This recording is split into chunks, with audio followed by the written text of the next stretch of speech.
Già nel 2019 il sindaco e l'amministrazione ci chiesero, devo dire con grandi sforzi, di intervenire, di acquisire la concessione che era in mano ad un privato che si era dimenticato per anni di fare investimenti.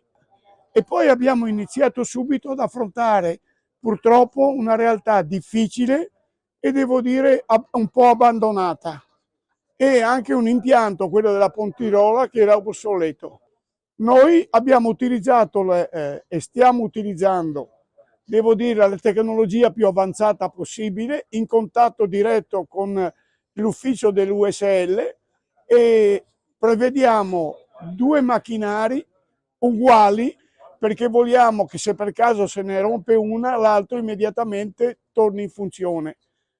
Abbiamo fatto un grande sforzo, è costato 3 milioni, ma abbiamo voluto dare la garanzia totale ai cittadini, agli abitanti e ai turisti che frequentano il lago.